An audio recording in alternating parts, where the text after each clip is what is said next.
ముందుగా గోరుచిక్కుడుకాయ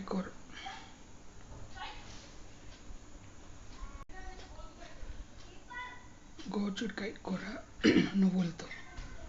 ఫస్ట్ గోరుచిక్కుడుకాయలు తరిగేసుకోండి బాగా చేసి, ఇటు ముచ్చుకలు తీసి తరిగి ఏ షేప్ కావస్తే అట్లా, సన్నగా అవ్వచ్చు, చిన్నది అవ్వచ్చు, కొంచెం పొడిగా మీ ఇష్టం. వాటర్లో బాయిల్ చేసి నీళ్ళు అవుట్ చేసి పక్కన పెట్టుకోండి. ఈ లోపల ఉల్లిపాయలు కూడా సన్నం పొడిగా తరిగి పెట్టుకోండి. తర్వాత ఒక ప్యాన్ తీసుకుని అందులో నూనె పోసి, నూనె వేడెక్కాక ఆవాలు, జీలకర్ర, మినప్పప్పు వేసి అవి వేగాక అల్లం వెల్లుల్లి పేస్ట్ వేసి అది కూడా కొంచెం వేగాక ఉల్లిపాయలు వేసి కాసేపు మగ్గనివ్వండి. ఇలా మగ్గాక మనము ఉడికిన గోరుచిక్కుడుకాయల ముక్కలు ఉన్నాయి కదా, అవి నీళ్ళు ఉంచేసి రెడీగా పెట్టుకుంటే మనం ఏ స్టెయినర్లో అయినా ఆ ముక్కలు కూడా వేసి కాసేపు మళ్ళీ కలిపి మూత పెట్టి మగ్గనివ్వండి.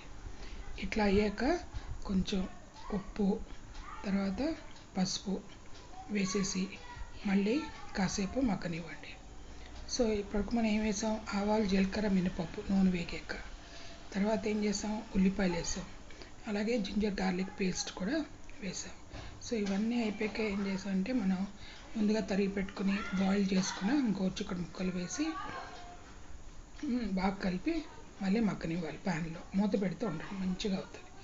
దాని తర్వాత ఉప్పు, పసుపు, కారం వేసి మళ్ళీ మగ్గనివ్వండి. మూత పెట్టేసాను. హైలో అస్సలు పెట్టద్దు, కొంచెం సిమ్ కానీ మధ్య ఫ్లేమ్లో పెట్టి ఎప్పుడు కలుపుతూ ఉండాలి, గుర్తుపెట్టుకోండి. ఇంకోటి, గోరుచిక్కుడుకాయలు మెత్తగా ఉడకనివ్వద్దు.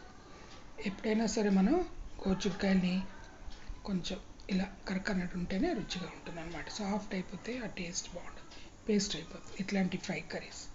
తర్వాత ఉప్పు, పసుపు, కారం వేసి కర్రీ పౌడర్ ఉంటే కర్రీ పౌడర్ కూడా వేసి మళ్ళీ మగ్గించండి. అంతా మగ్గాక లాస్ట్లో ఏం చేస్తారంటే, నువ్వులు ఉంటాయి కదా, ఒక 2 స్పూన్స్ నువ్వులు మంచిగా వేసి చూసుకొని ఒకసారి ఏరి రాళ్ళని లేకుండా అది కూడా వేసేసి మంచిగా కొంచెం నూనె కలపండి అంతే. కొంచెం శనగపిండి కానీ గోధుమ పిండి పైన చల్లి కలిపేసి మళ్ళీ ప్లేట్ పెట్టండి. ఇన్నిసార్లు మూత తీసి పైన మూతలో నీళ్ళు కూడా పోసి పెడతారు, అప్పుడు కూర చాలా బాగుంటుంది. చూడండి, గుమగుమలాడే గోరుచిక్కుడు నువ్వుల కూర మీకు నచ్చింది అనుకుంటాను. నచ్చితే ఒక లైక్ చేయండి.